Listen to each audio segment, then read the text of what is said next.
Olá pessoal, conforme havíamos falado nas aulas 3 e 4 da semana 2, nós dividimos em dois vídeos, pelo fato de ser muito conceitual.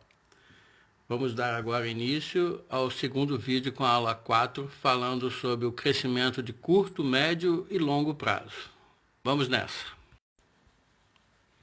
Na microeconomia, quem definia o curto e longo prazo era a variação de pelo menos um dos fatores de produção. Já na macro, o crescimento de curto prazo é determinado pelo período onde a demanda agregada determina o nível de produto. Calma, gente. Já iremos explicar esses termos técnicos para vocês. Já ao longo prazo, o crescimento é definido pelo acúmulo de capital e emprego de progresso tecnológico. A demanda e a oferta agregadas são as quantidades de bens e serviços que a economia produz através de seus agentes econômicos. Eles estão definidos no gráfico pela quantidade no eixo do X e o preço no eixo do Y. Os agentes econômicos são todos os entes que atuam na economia. Se lembra daquele slide que falava sobre a equação do PIB na aula 1? Então, os agentes são as famílias, as empresas e o governo, cada um no seu quadrado. O produto é o objetivo de todos, o PIB. Ele pode ser visto pela ótica do produto e pela ótica da renda. Já bens de capital é todo o maquinário que a indústria possui e responsável pela produção dos seus equipamentos. Agora podemos prosseguir, certo? A oferta agregada é o total de bens e serviços produzidos e disponibilizados ao mercado e que são estimulados por uma elevação de preço, tais como maior produtividade do trabalho, progresso tecnológico, dentre outros.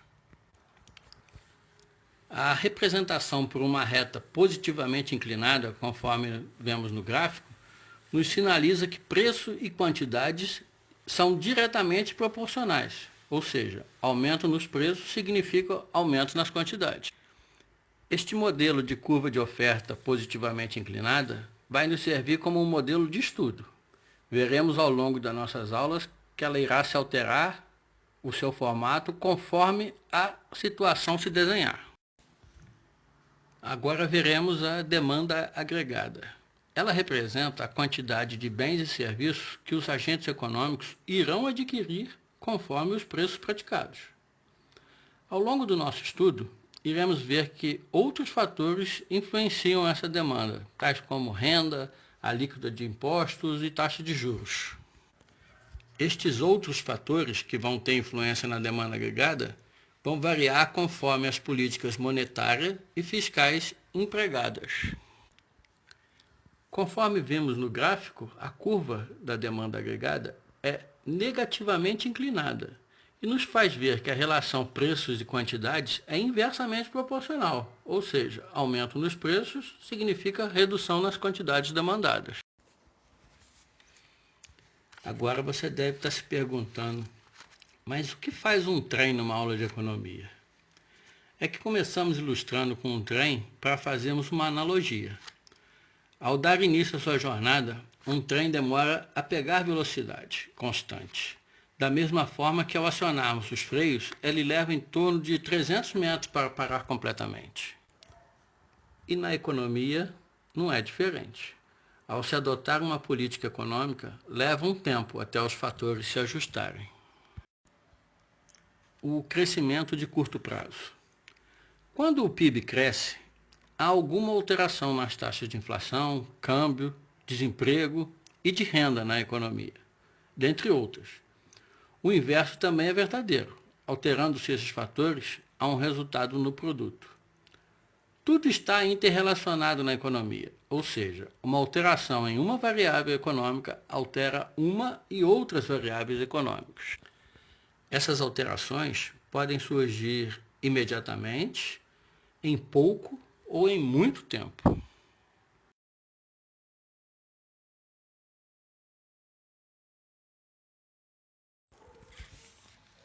Agora falaremos sobre o crescimento de longo prazo.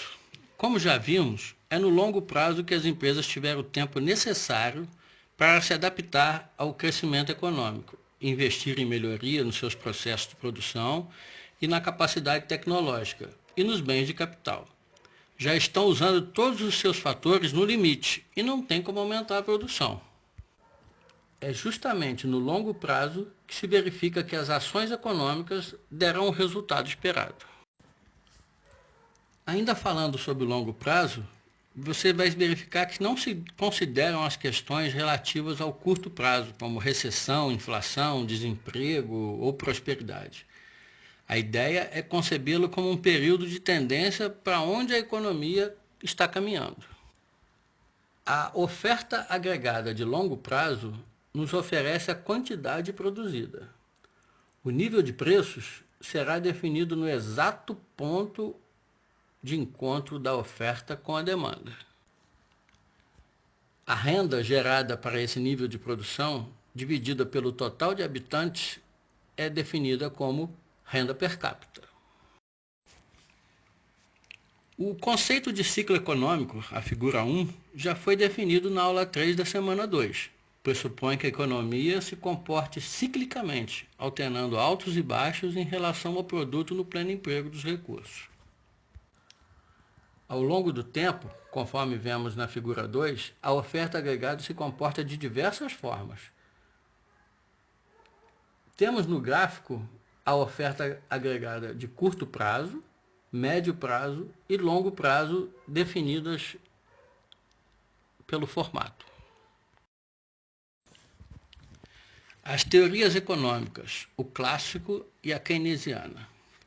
Os principais autores da teoria clássica foram Adam Smith, Davi Ricardo, John Stuart Mill, dentre outros. Suas ideias foram difundidas nos séculos XIV a XIX. Era um período basicamente onde a economia era agrária ou comercial. Dentre os seus princípios teóricos estão a rejeição da intervenção e participação do Estado na economia, é o que se chama de Estado mínimo. O Estado só irá intervir em questões de segurança e justiça.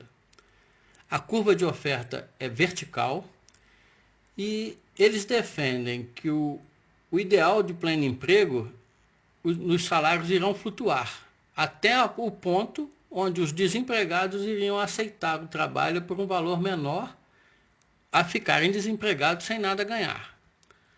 Alguns economistas da atualidade desempenham esse pensamento, desenvolvem esse pensamento. É o que se chama de neoclássicos. A teoria keynesiana nós veremos com mais detalhes na aula 6. Até lá, um abraço.